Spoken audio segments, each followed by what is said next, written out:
Hello and welcome to my latest video. This one is, as the title would suggest, about the Williams FW07 car, Formula One car from 1979. Now the FW, often called the FW07, even though O's a letter, sounds better than FW07. The FW07 also took part in 1980 and 1981, different variants of the car, but I'm just going to have a look at the 1979 season when it first appeared. So the FW07, not the 07B or C or D or what the other letters were, I'm not sure. So here we go.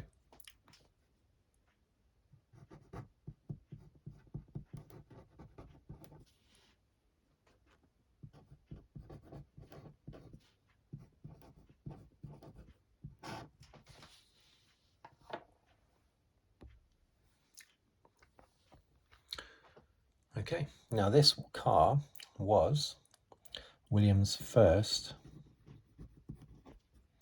ground effect car. I'm not sure when ground effect was banned. I think maybe 1982, but it was started with the Lotus 79 in 1978. Colin Chapman designed the first ground effect car. Ground effect basically being reducing the gap between the car and the ground in order to, I think, decrease the air pressure below the car. So you've got higher air pressure above the car, lower pressure below the car, and that makes the car stick to the ground, makes it go faster. So they had these skirts down the side of the car, and that drastically reduced the gap between the car and the ground, which made the car go faster, basically. But eventually, by I think 1982, they were considered too dangerous. They stuck to the road too well, and the G-forces and everything, it was just too powerful. Drivers might pass out, that sort of thing. So they banned the ground effect, specifically the skirts on the sides of the car. But anyway, for the first 4 races of 1979, Williams raced the FW06, but that was a non-ground effect car. The FW07 didn't come in until round 5.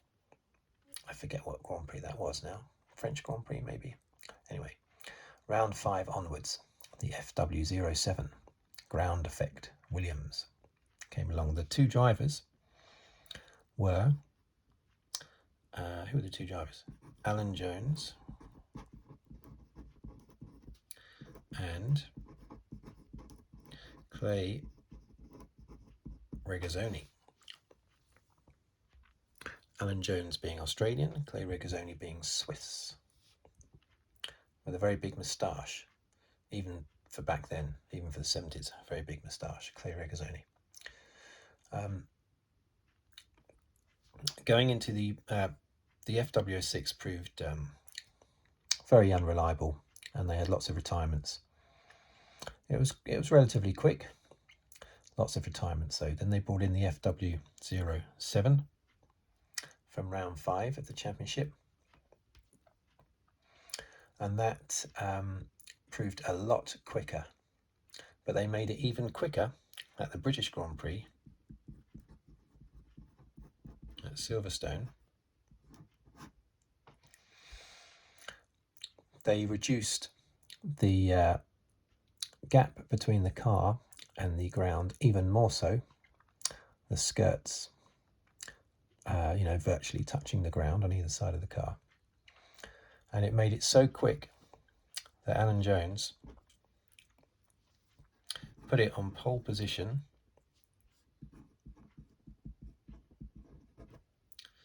by 2 seconds.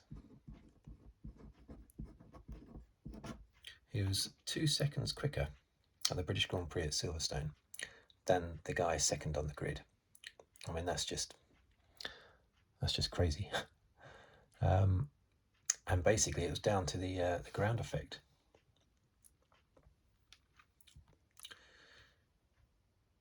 However, Alan Jones had car problems. He did not win the race, but the Williams being so dominant in the race, of course, his teammate was then came through, and he did not retire. Most cars seemed to retire from races back then, and reliability was terrible back in those days.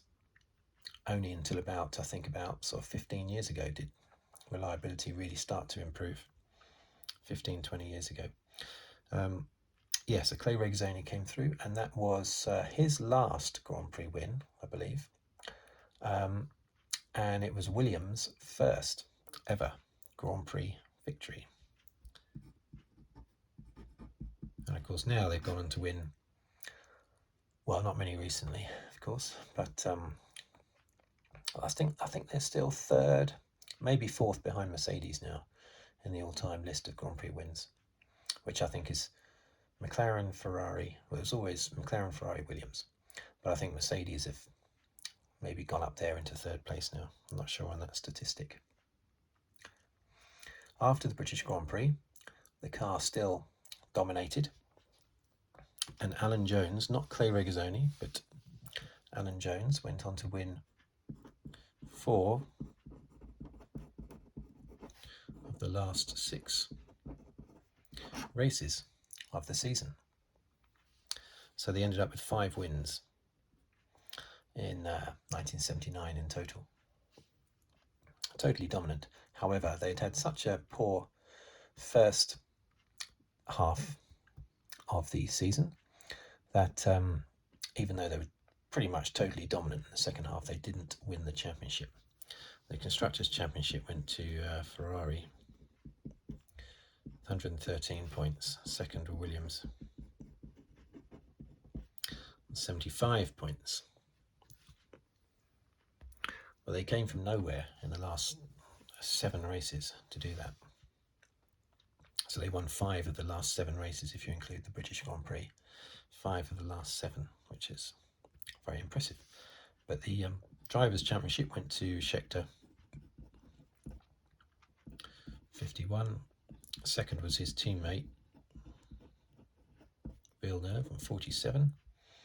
And third was Jones, a fast chasing Jones on 40. Had there been, maybe just a couple more races to the season, who knows, Jones may well have become world champion.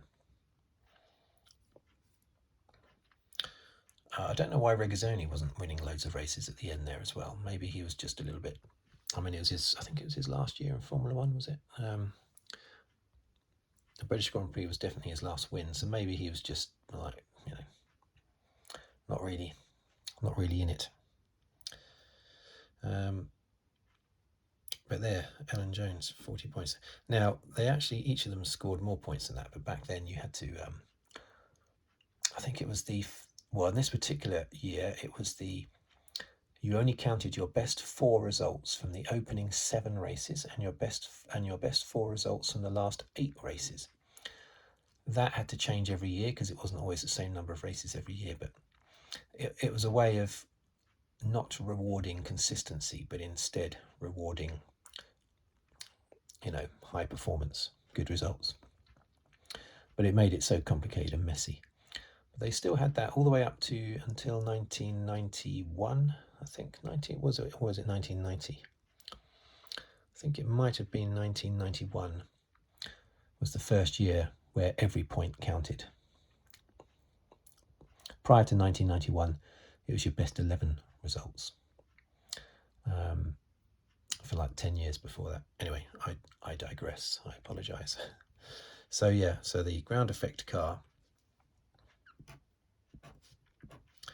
was very, very fast. And as I say, I think a couple of years later, other teams started developing them. Originally it was Lotus in 1978, then Williams in 1979. Other teams started to have a look at them, but eventually they got banned. Too fast, too dangerous. I think the danger wasn't them going off the track, the opposite. It's because they stuck to the ground so well. The drivers could pass out from the G-forces going around corners. I think that was the...